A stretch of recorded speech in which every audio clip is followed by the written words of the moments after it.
stand over here. Hi, I'm Jordan Lindbergh. I'm here to talk about e-fulfillment service. How many of you know what e-fulfillment service is, or think you know, or hands? So that doesn't surprise me, less than half the room. Very eager hand. So I want to tell you a little bit about e-fulfillment service, which is a Traverse City-based company.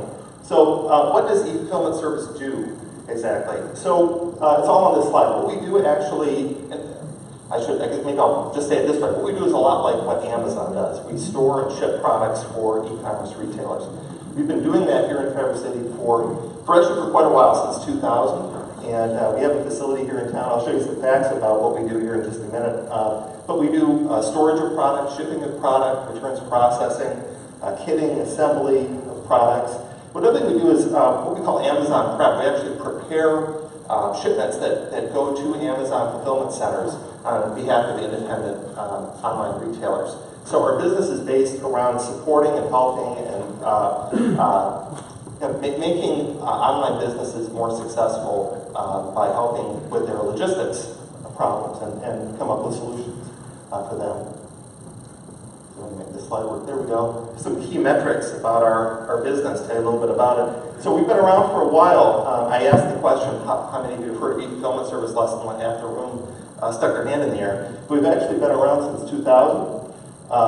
That's our address here in Traverse City. That's a 200,000 square foot building. We actually occupy one of the largest commercial industrial buildings in northwest lower Michigan. And the facility that we occupy, we don't use the entire 200,000 square feet, but we use the vast majority of it. We are currently shipping around 20,000 orders per week. That number spikes, as you'd imagine, around Christmas. Goes way up. Our holiday shipping numbers are a lot higher than that. We're running right now 6 days a week, one shift. But at Christmas, it's basically 7 days a week, 3 shifts. So we're actually one of the area's larger employers as well. We currently warehouse about 75,000 different SKUs, and SKU is a type of item, a product. So about 75,000 different products in our warehouse, and there's about 3 million physical items in the warehouse in inventory. We have a staff of 135 people who work at the company. I'm the executive vice president. My father was the founder of the company. The president of the company is sitting over there. So I'm here in the French distribution. We have 800 clients that we service, all of whom are online merchants. So that's a little bit about what we do. And as I say, we've been at this for a little while. We do have competitors. There's a lot of people doing order fulfillment in the United States. If you Google fulfillment service, we'll be above the fold on the landing page. We get a tremendous number of inquiries for business every year.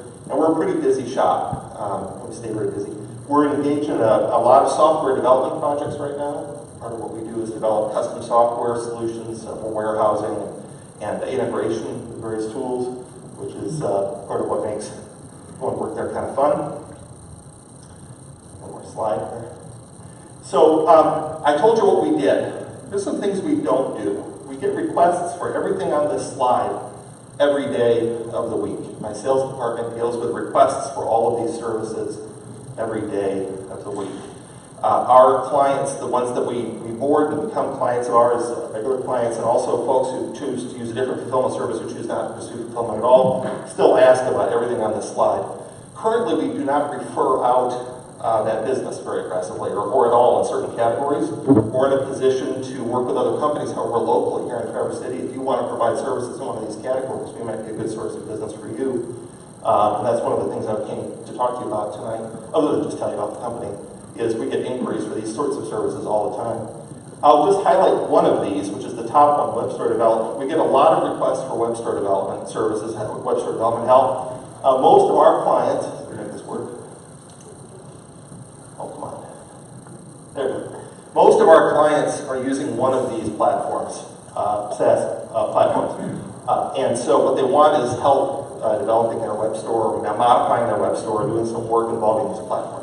So again, if you have a particular area of expertise in this, if you're familiar with some of these platforms, you know some of these tools, you've worked in some of these systems, again, we're in a position to partner with you, maybe send you some work and for the benefit of our clients. So that's my spiel. I didn't make it 5 minutes, I had 12 seconds left. Under budget. Under budget? Yeah, there's a hand in there.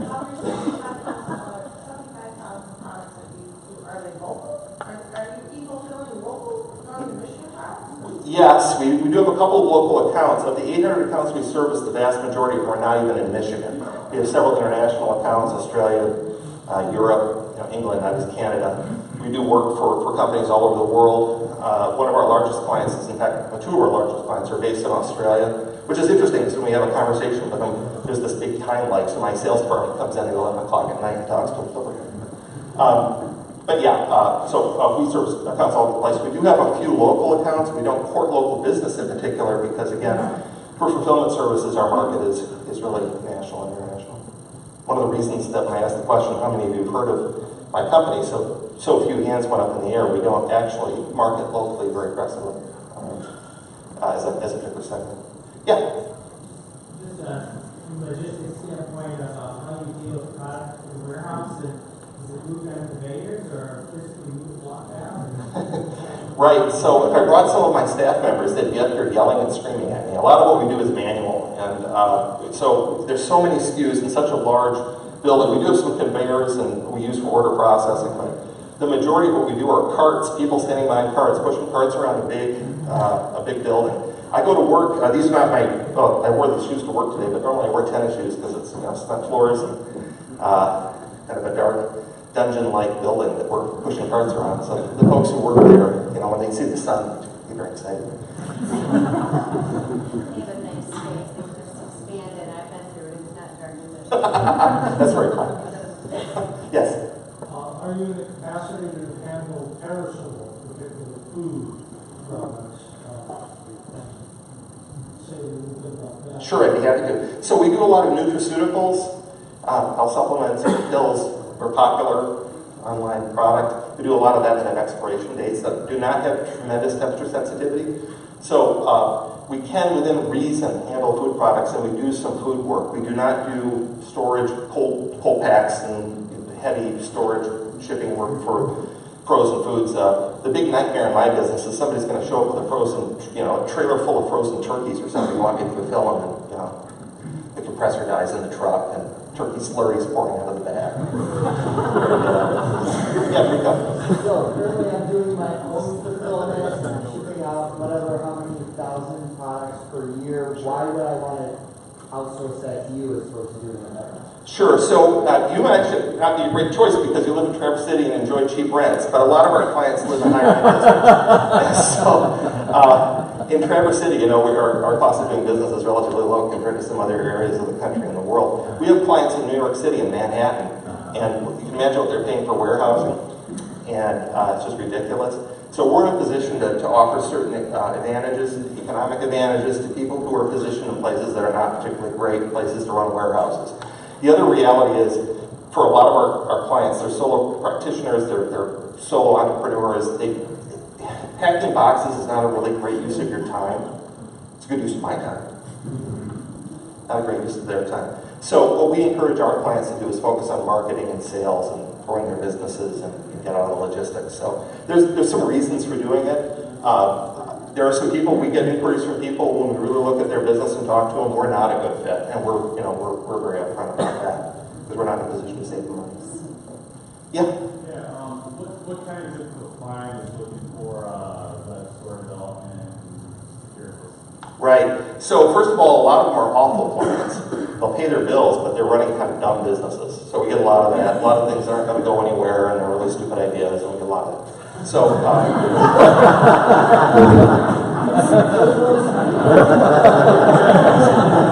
outside of that, there's actually a lot of really cool businesses. A lot of folks develop proprietary products that have a cool solution for a problem. And basically, they've got an idea or an invention or a notion, and they've developed a product or they've sourced the product in an interesting way.